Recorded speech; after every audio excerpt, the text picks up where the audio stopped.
Hello dear student, मैं सुभाषान biology lecture. आज अपन कोर डेटा अपन बात कर लेते हैं। इनवर्टिब्रेट को पढ़ रहे थे, कुछ एनिमल किंगडम को पढ़ रहे थे, ठीक है ना। उसके कुछ फाइलम का डिस्कस कर रहे थे, उनको आगे बढ़ाते हैं, ठीक है ना। तो अपन ने अभी तक कहाँ कहाँ तक पढ़ लिया था, आपने देखा भी होगा। इकाइनोडर्मेटा भी पढ़ा था अपन ने। इसके आगे के फाइलम की बात करते हैं। आज का अपना फाइलम होगा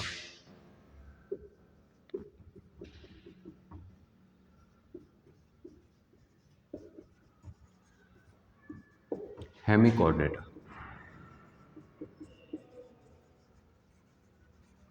हेमिकोर्डेटा, ठीक है ना। नेक्स्ट फाइलम का डिस्कस कर रहे हैं, जिसका नाम क्या है, हेमिकोर्डेटा है, ठीक है ना। हेमिकोर्डेटा को अपन बात करें तो कोर्डेटा और नॉन कोर्डेटा के बीच में रखा जाता है। कनेक्टिंग लिंक होती है कोर्डेटा और नॉन कोर्डेटा के बीच में, क्योंकि इसमें कुछ कोर्डेटा के करेक्टर होते हैं और कुछ नॉन कोर्डेटा के करेक्टर होते हैं, ठीक है ना। जिसकी वजह से इसको किस में रखा गया है, हेमिकोर्डेटा में रखा गया है। पहले इसको नॉन कोर्डेटा में रखा जाता था, ठीक है ना। नॉन कोर्डेटा में रखा जाता है, लेकिन बाद में इसको किस में रख दिया गया है, एक नया फाइलम बना दिया गया है जिसे हेमिकोर्डेटा कहते हैं। तो इसके बारे में कुछ लिख लेते हैं कि ये क्या होते हैं, कैसे इसके करेक्टर होते हैं, ठीक है ना। तो ये जो फाइलम है, इस फाइलम की अगर अपन बात करें तो सिमेट्री होती है वो बायलेटरल होती है।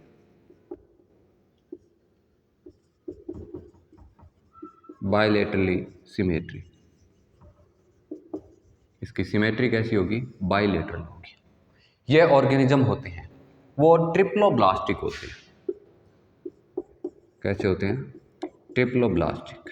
आप सबको बताया हुआ है कि ट्रिप्लोब्लास्टिक क्या होते हैं। ऐसे ऑर्गेनिज्म जिसके पास तीनों प्रकार की जर्म लेयर प्रेजेंट हो, तीनों प्रकार का जनन स्तर हो, उसे ट्रिप्लोब्लास्टिक बोलते हैं, ठीक है ना। उसे क्या कहते हैं, जैसे एक्टोडर्म, एंडोडर्म, एक्टोडर्म, एंडोडर्म, और नेक्स्ट कौन सा है, मेसोडर्म। मेसोडर्म, तीनों प्रकार की जिस ऑर्गेनिज्म के पास जर्म लेयर प्रेजेंट होती है उसे किस में रखते हैं, ट्रिप्लोब्लास्टिक में रखते हैं, ठीक है ना। बायलेटरल मतलब द्विपार्श्व समित होते हैं। किसी भी तल से इसको काटने की कोशिश करें तो कितने भागों में बढ़ जाते हैं, दो भागों में बढ़ जाते हैं, उसे क्या कहते हैं, द्विपार्श्व समित। और इसके अंदर सिलोम की बात करें, सिलोम की बात करें तो ट्रू सिलोम पाई जाती है, ट्रू सिलोम पाई जाती है। अर्थात अपन बोल सकते हैं कि इसके अंदर एक सिलोम प्रेजेंट होती है जिसे एंटेरोसिलोम बोलते हैं। एंटेरोसिलोम के नाम से जाना जाता है। किसके नाम से जाना जाता है, एंटेरोसिलोम के नाम से, जो अपने पीछे वाले फाइलम में की थी वहां से स्टार्ट हुई थी, ठीक है ना। अब आगे भी अपन बात कर लेते हैं। इसके अंदर रेस्पायरेशन की बात करते हैं, रेस्पायरेशन की बात करते हैं, या अपन श्वसन की बात करते हैं। तो इसमें मोस्टली श्वसन होता है वो गिल्स के द्वारा होता है। किसके द्वारा होगा, गिल्स के द्वारा, ओके। श्वसन किसके द्वारा होगा, गिल्स के द्वारा होगा। और ऑल ऑर्गेनिज्म मेरीन होते हैं, ठीक है ना। कैसे होते हैं, मेरीन होते हैं, समुद्री जल में पाए जाते हैं, ठीक है ना, बिल बनाकर रहते हैं।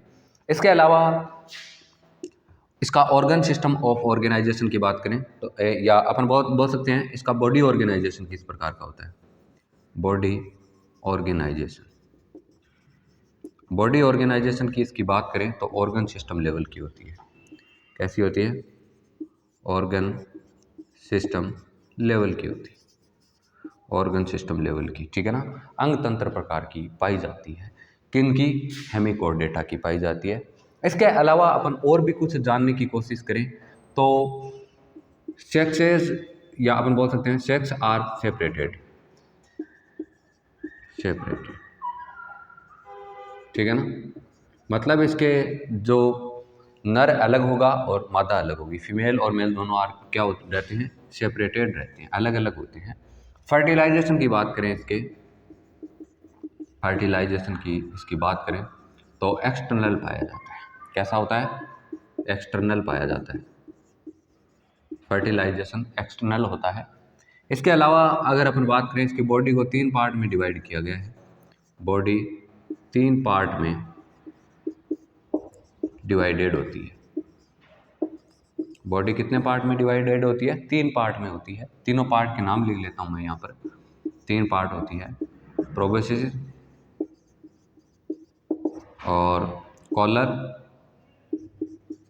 एक ट्रंक होता है, ठीक है ना। 3 पार्ट में डिवाइड होती है, प्रोबोसिस और कॉलर और ट्रंक में 3 पार्ट में इसकी बॉडी डिवाइड होती है। अपन पढ़ेंगे किस प्रकार से होती है। इसके अंदर एक्सक्रेटरी सिस्टम की बात करें, एक्सक्रेटरी सिस्टम की बात करें तो इसका एक्सक्रेटरी सिस्टम होता है वो, उसके अंदर अपन मोस्टली बात करें तो प्रोबोसिस ग्लैंड पाई जाती है। प्रोबोसिस ग्लैंड पाई जाती है। यहाँ से क्वेश्चन आता है कि प्रोबोसिस ग्लैंड के द्वारा किस में एक्सक्रेशन होता है? तो किस में होता है? किसमें होता है? हेमिकोडर्टा के फाइलम में होता है। अब आगे अपन बात कर लेते हैं इसकी बॉडी को कितने पार्ट में डिवाइड किया था अपन ने? 3 पार्ट में डिवाइड किया था। कितने पार्ट में डिवाइड किया? 3 पार्ट के अंदर डिवाइड किया था। तो इसका स्क्रीनशॉट लीजिए।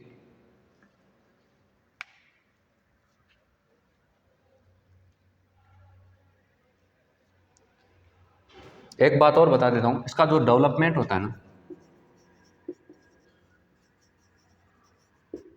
वो इनडायरेक्ट पाया जाता है। कैसा होता है? इनडायरेक्ट डेवलपमेंट पाया जाता है।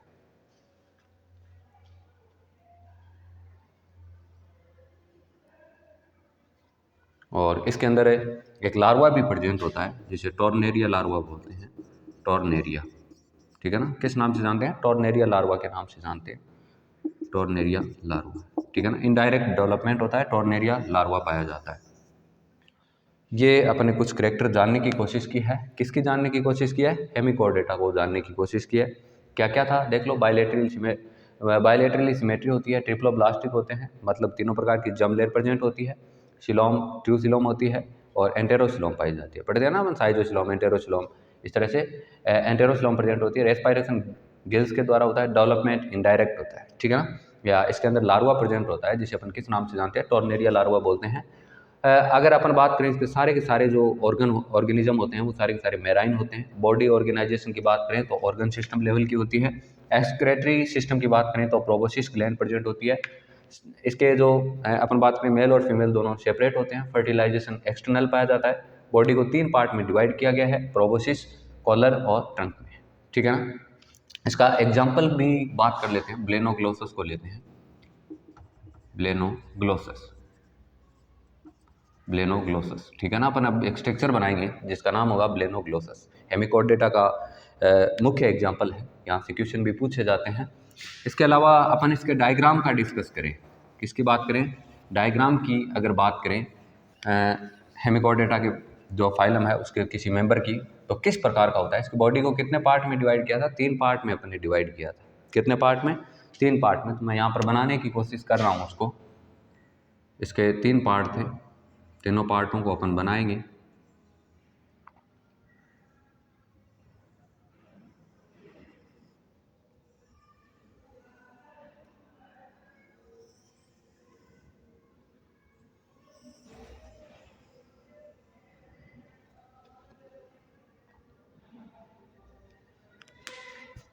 इस प्रकार की इसकी स्ट्रक्चर होती है, इस तरह से अरेंजमेंट रहता है।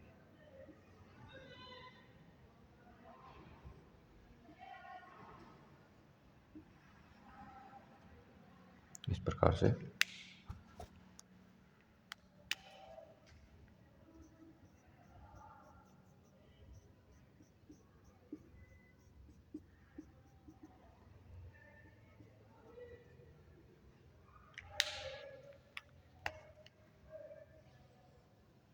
इस प्रकार से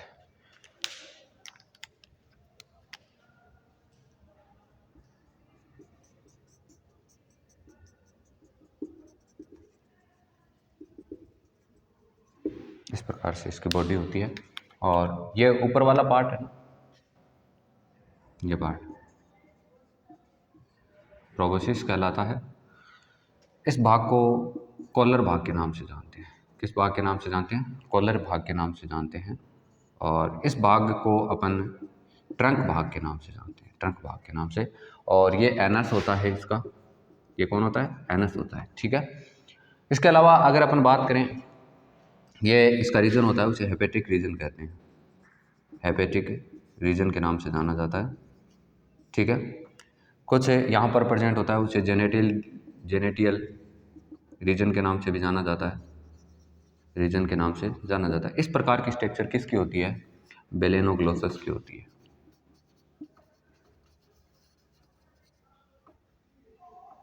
बेलेनोग्लोसस की, ठीक है ना। ये डायग्राम अपने किसका बनाया है? बेलेनोग्लोसस का बनाया है, क्योंकि इसकी बॉडी कितने पार्ट में डिवाइड है? 3 पार्ट में। पहला प्रोबोसिस, दूसरा कॉलर और तीसरा ट्रंक, ठीक है ना। इस प्रकार से इसके अंदर रीजन होते हैं। ये इसका एनस है, यहाँ से लेकर यहाँ तक का भाग ट्रंक में आता है, ये कॉलर में आता है, ये प्रोबोसिस में आता है, ठीक है ना। ऐसी स्ट्रक्चर है ग्लोमेरुलस की होती है। ये इस फाइलम का मेन एग्जाम्पल है जिसको अपन ने पढ़ने की कोशिश की है। इसके अलावा और भी बहुत सारे एग्जाम्पल अपन देख सकते हैं, 1-2 एग्जाम्पल और देखेंगे, जैसे रोब्डोप्ल्यूरा। इसके अलावा एक एग्जाम्पल और है रोब्डोप्ल्यूरा, ठीक है ना, रोब्डोप्ल्यूरा। और भी बहुत सारे एग्जाम्पल हो सकते हैं इसके अंदर रोब्डोप्ल्यूरा के अलावा, जैसे शेकोग्लोसस,